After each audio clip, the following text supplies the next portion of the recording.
राधे राधे। गीता अध्याय 5। इसके पहले के जो अध्याय हैं उनके जो मैंने वीडियो अपने चैनल पे अपलोड कर दिए हैं।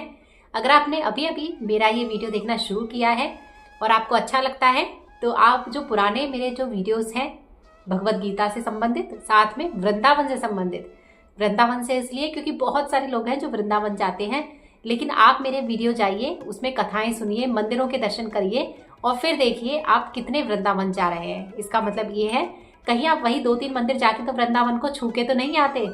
आप वृंदावन के उन स्थलों के दर्शन कीजिए जिनके वीडियो मैंने उसमें अपलोड किए हैं, जिनके वजह से वृंदावन अस्तित्व में आया। साथ में सरल भाषा में, आम बोलचाल की भाषा में भगवत गीता हिंदी में बिल्कुल सरल शब्दों में मैंने यहाँ पे वीडियो अपलोड किए हैं। आप जाके उन्हें प्लेलिस्ट में ज़रूर देखें, अपने परिवार वालों को शेयर करें और साथ में जो भी लोग भगवत गीता सुनना चाहते हैं, देखना चाहते हैं, वृंदावन जाने से पहले वृंदावन के कौन कौन से प्रसिद्ध मंदिर हैं या कौन से मंदिर ऐसे हैं जो जाके देखने चाहिए, उन सभी वीडियो की मैंने एक सूची उसमें तैयार की है।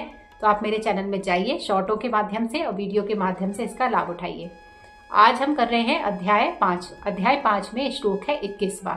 इसमें कहा गया है मुक्त पुरुष जो होता है वो इंद्रिय सुख की तरफ आसक्त नहीं होता, भौतिकवाद की तरफ आसक्त नहीं होता। यानी जो मुक्त पुरुष होता है उसका स्वरूप कैसा होता है, वो कभी भी भौतिकता की तरफ नहीं जाता। वह हमेशा अपने अंदर, अपने भीतर में आनंद का अनुभव करता है और इस प्रकार स्वरूप सिद्ध रहकर वह ब्रह्म को प्राप्त करता है, यानी ब्रह्म अवस्था को प्राप्त करता है। और इसी वजह से एकाग्रचित होकर, एकाग्रचित अवस्था में रहकर वह परम सुख को भी प्राप्त करता है। यहाँ पर कृष्ण यमुनाचार्य जी का एक उदाहरण दिया गया है। वो बताते हैं, एक भक्त हुए थे भगवान श्री कृष्ण के, अनन्य भक्त यमुनाचार्य जी।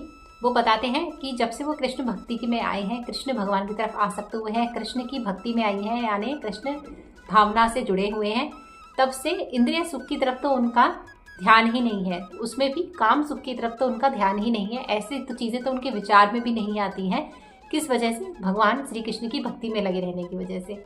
अच्छा, इसका मतलब वो ये बता रहे हैं, यहाँ पे काम सुख, इंद्रिय सुख की बात इसलिए कही गई है क्योंकि सारी इंद्रिय सुखों में काम सुख को सबसे ऊपर रखा गया है, ऐसा माना जाता है। और सब चीज़ों के ऊपर तो आदमी अपना नियंत्रण करेगा, लेकिन काम सुख के ऊपर अगर कोई नियंत्रण कर लेता है तो वो किसी भी चीज़ के ऊपर नियंत्रण आराम से कर सकता है। तो इसलिए वो यहाँ पे बताते हैं कि कृष्ण भावना में आने के बाद, यानी कृष्ण भगवान से जुड़ने के बाद उनके मन में इस तरह का बाहरी कोई भी विचार नहीं आता। अब इसको अन्यथा ना लें। अन्यथा लेने का मतलब ये है कि कोई ऐसे व्यक्ति जो, जैसे आप बहुत सारे आपने प्रवचनों में भी सुना हुआ है, बहुत सारे व्यक्ति जो भगवान की तरफ नहीं है और जो लड़का हो या लड़की हो, स्त्री हो या पुरुष हो, वो अपने विचारों से गलत है।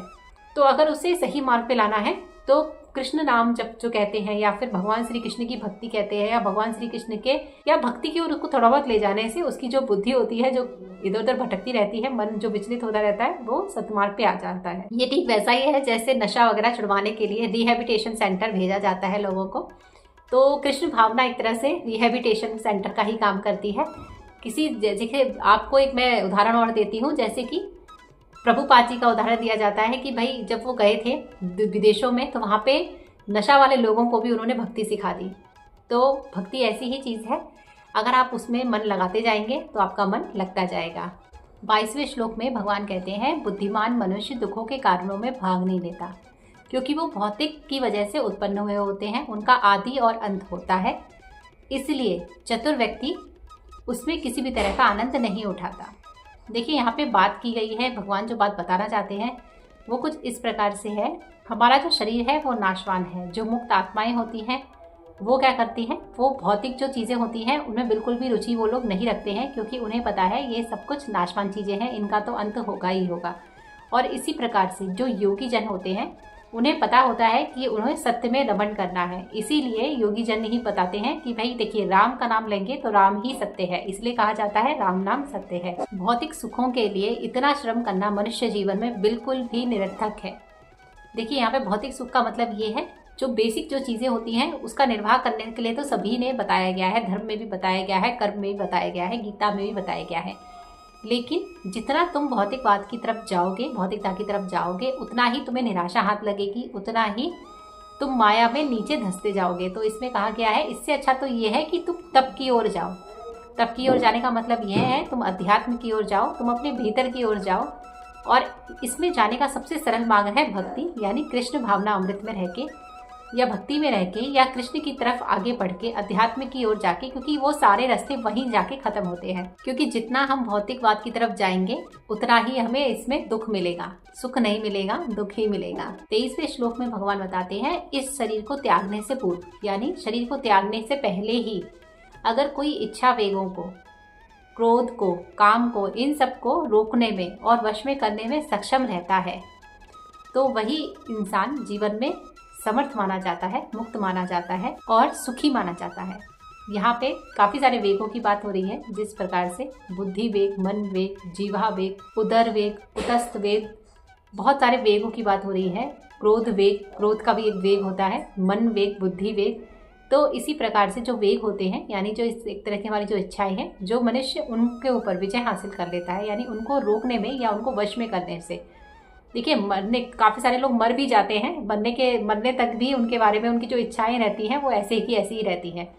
तो अपने भीतर ही, अपने जीवन के जवानी के क्षणों में ही, बचपन तो सीखने की उम्र होती है, जवानी ये सब चीज़ समझने की उम्र होती है, लेकिन अधिकांश लोग क्या करते हैं, जवानी को भी इंजॉय में जी लेते हैं और सोचते हैं ये सब चीज़ें तो बुढ़ापे के लिए होती हैं। बुढ़ापा इन सब के लिए नहीं होता है, ये सब कुछ जवानी के लिए होती हैं, ताकि हमारा बुढ़ापा जो रहे वो एकदम सही सटीक तरीके से रहे, हमें और हमारे आने वाली पीढ़ियों को कोई भी दिक्कत ना हो।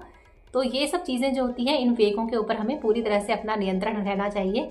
अच्छा, नियंत्रण करने के लिए हमें मन की शक्ति होनी चाहिए, और मन की शक्ति मन के तप से आती है। तो मन का तप हमें कहीं ना कहीं भगवान से ही जो मिलता है, क्योंकि सब चीज़ें भगवान की बनाई हुई हैं और हम सब लोग भगवान के ही अधीन हैं। 24वें श्लोक में भगवान बताते हैं जो अंतकरण में कर्मठ है, जो अंतकरण में सुख का अनुभव करता है, जिसका लक्ष्य जो है वो सटीक है और जिसका लक्ष्य अंतर्मुखी है, वही सचमुच पूर्ण योगी है और वही मुक्ति पाता है और वही ब्रह्म में लीन होता है।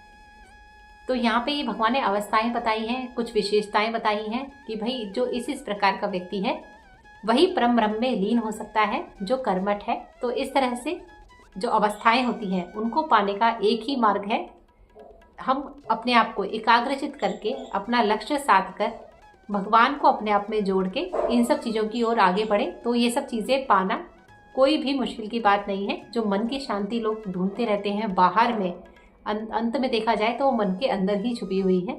तो ये सब चीज़ें पाने के लिए, यहाँ तक पहुँचने के लिए कुछ अवस्थाएं हैं जिन्हें हमें अभ्यास के जरिए उन्हें पाया जा सकता है। 25वें श्लोक में भगवान बताते हैं जो लोग अंतर मन में उत्पन्न होने वाले संशय से परे हैं, द्वैत से परे हैं, और जिनके मन आत्म साक्षात्कार से पूर्ण हो चुके हैं, जो समस्त जीवों के बारे में सोचते हैं, जो सबके कल्याण के बारे में सोचते हैं, यानी जो दूसरों के बारे में सोचते हैं, जो समाज के बारे में सोचते हैं और सभी पापों से रहित हैं, ऐसे व्यक्ति ही ब्रह्म निवारण यानी मुक्ति को प्राप्त होते हैं।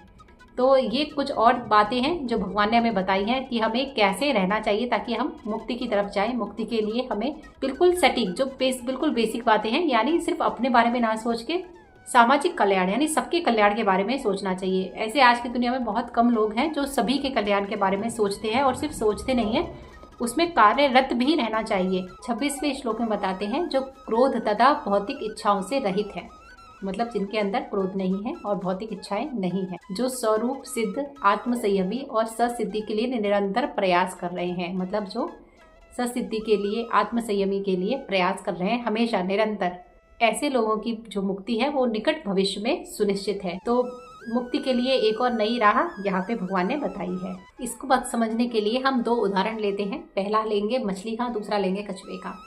देखिए, क्रोध जो है वो सारी चीज़ों में सबसे मूल जो दिक्कत है, परेशानी है, वो क्रोध की है। क्रोध को हमें हमेशा अपने वश में सबसे पहले रखना चाहिए। उसका मतलब इसलिए है कि कोई भी इच्छा पूरी ना होने की वजह से सबसे पहले हमारा क्रोध ही उत्पन्न होता है, और क्रोध में आदमी अपने सारे निर्णय, जितने भी निर्णय होते हैं, वो हमेशा 100% उसके गलत ही रहते हैं। क्रोध हमेशा इंसान के ऊपर हावी हो जाता है, उसमें किएगा सारा काम, उसका सालों का, जीवन भर का काम सारा का सारा बिगड़ जाता है। तो यहाँ पे उदाहरण के तौर पे बताया गया है कि जिस तरह से मछली सिर्फ देखने से ही अपने बच्चों को पाल लेती है, और जिस तरह से कछुआ क्या होता है, कछुआ अंडे देके और पानी में लौट जाता है और वहीं से चिंतन करता है, अपने मन में सोचता है चिंतन से ही अपने बच्चों को पालता है। वो वहाँ पे मौजूद नहीं होता है समय चक्र में, जिस तरह से उसके बच्चे अंडों में से निकलते हैं फिर वो अपने आप से ही पानी में समुद्र की ओर जाते हैं।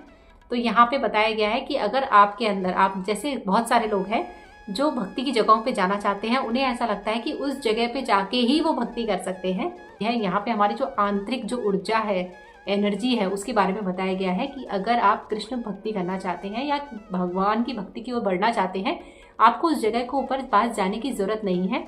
आपको सिर्फ अपने क्रोध के ऊपर थोड़ा कंट्रोल करना है, क्योंकि इच्छाएं पूरी नहीं होती हैं तो ही क्रोध उत्पन्न होता है। कभी भी देखिएगा, बच्चा हो, बड़ा हो, जवानी औरत हो, कोई भी हो, किसी भी उम्र का हो, बुढ़ा हो कोई, अगर किसी के मन के मुताबिक बात नहीं हुई है तो उसको गुस्सा आ जाता है। गुस्से का मूल कारण यही होता है, किसी की कोई इच्छा पूरी नहीं हुई है तो उसको गुस्सा आ जाएगा, वो गुस्से में हो जाएगा। तो क्रोध का मेन कारण तो इच्छा ही है। तो भौतिक इच्छाओं को सबसे पहले तो अपना ताक पे रखिए, और वो कैसे हो सकता है, वो ऐसे ही हो सकता है कृष्ण भावना भक्ति में रह के। मानसिक रूप से आप चिंतन करिए। अगर आप मानसिक रूप से भी भक्ति करते हैं, उस जगह पे नहीं गए हैं और नहीं जा सकते हैं, कोई बात नहीं, जगह महत्व नहीं रखती है। अगर आप मन से चिंतन कर रहे हैं तो आप वहाँ पे उस मानसिक जगह पे आप एक तरह से मौजूद हैं। तो अपने मन को भगवान में लगाइए, चिंतन में लगाइए थोड़े समय के लिए। पूरे दिन में मैं ये नहीं कह रही हूँ कि हर कोई पूरा भक्त बन जाए, या ऐसा पॉसिबल भी नहीं है। तो जो साधु होते हैं उनको ही पूरा जन्म लग जाता है। तो लेकिन फिर भी हम लोग प्रयास कर सकते हैं, क्योंकि अंत में शांति भी हमें ही चाहिए। अब 27 और 28 ये 2 श्लोकों को हम एक साथ लेंगे, क्योंकि इसमें अष्टांग योग की कुछ पद्धति को बताया गया है। इसमें सबसे पहले हमें अपनी जो इच्छाएं हैं उनको अपने मन से पूरी तरह से बाहर निकालना है। उसके बाद अपने जो अंदर की एकाग्रता है उसके अपने भौहों के बीच में, यहाँ पे मध्य में उनको केंद्रित करना है। प्राण वायु जो होती है उसे भीतर की तरफ खींच के रोकना है। और उसके बाद जितनी भी इंद्रिय हमारी, क्रोध है, बुद्धि है, मन के ऊपर कंट्रोल करके, ये अभ्यास है हर रोज करने के लिए। तो जितनी भी हमारी इंद्रिय इच्छाएं आ रही हैं मन में, या मन में कुछ विचार है, उन सबको बिल्कुल बाहर की तरफ करके बिल्कुल अपने लक्ष्य को साधते हुए मोक्ष को ही लक्ष्य बनाना है हमें। और प्राण वायु को अंदर की तरफ रखना है, और आंखों को ना ज्यादा पूरा बंद, ना ज्यादा पूरा खुला, इस अवस्था में अपने आप को रखना है जितनी देर हम रह सकते हैं। इससे क्या होगा, इससे हम योग की अवस्था में पहुंचेंगे। भय तथा क्रोध से हम लोग रहित होंगे, और निरंतर ऐसी अवस्था की अभ्यास करने से हम मुक्ति की ओर, मोक्ष की ओर अग्रसर होंगे। अब 29वें श्लोक में भगवान कहते हैं कि मुझे समस्त यज्ञों का, तपस्याओं का भोक्ता, समस्त लोकों तथा समस्त देवताओं का परमेश्वर, समस्त जीवों का हितैषी जानकर पूर्ण भौतिक दुखों से शांति लाभ करता है। इसका मतलब ये है कि भगवान श्री कृष्ण जो है वो समस्त जितने भी सृष्टि के पालन करता तो है ही, जितने भी जीव हैं, जितने भी लोग हैं, उन सबको पालने वाले हैं। सारी शक्तियां उन्हीं की दी हुई हैं, उन्हीं से ही आती हैं। इस पे कोई भी किंतु परंतु नहीं है, और कोई भी इसमें दोहराई भी नहीं है। जितने भी और भगवान को जो दूसरे लोग, सभी लोग पूजते हैं, उन सबकी जो शक्तियां आती हैं वो भी भगवान श्री कृष्ण से ही आती हैं। यानी सबके परम पिता परमेश्वर जो है वो भगवान श्री कृष्ण है। तो यहाँ पे सीधी सी बात यही बताई गई है कि आप इनडायरेक्टली कितना भी घूम के कहीं भी जाइए, लेकिन आपको संपर्क भगवान से ही करना पड़ेगा। तो इस पूरे जो 5वां जो अध्याय था हमारा, उसका आज समापन होता है। अगर आप मेरी वीडियो में यहाँ तक बने हुए हैं तो वीडियो देखने के लिए बहुत बहुत धन्यवाद। साथ ही आप मेरी वीडियो को लाइक करिए, मेरे चैनल को सब्सक्राइब जरूर करिए। गीता बहुत ही ज़्यादा सरल भाषा में, बिल्कुल आम बोलचाल की भाषा में हम लोग यहाँ पर समझ रहे हैं। इस पूरे अध्याय में हमें कृष्ण भावना अमृत से किस तरह से जुड़ के रहना चाहिए, कर्म योग हमारा किस तरह से काम करता है, साथ में कहीं ना कहीं थोड़ी सी झलक अष्टांग योग की भी। क्रोध को हम अगर वश में कर लेते हैं तो किस तरह से हम लोग आगे बढ़ सकते हैं। साथ में स्वामी का इसमें अर्थ बताया गया है कि क्या है स्वामी, गोस्वामी क्या है। तो बहुत सारी चीज़ें हैं जो इस अध्याय में हमने पढ़ी हैं। अगर आप मेरा ये वीडियो देख रहे हैं तो बाकी के जो अध्याय हैं, बाकी के जो श्लोक हैं, उनको ज़रूर देखिए। साथ में यहाँ तक बने रहने के लिए आपका बहुत बहुत धन्यवाद। राधे राधे।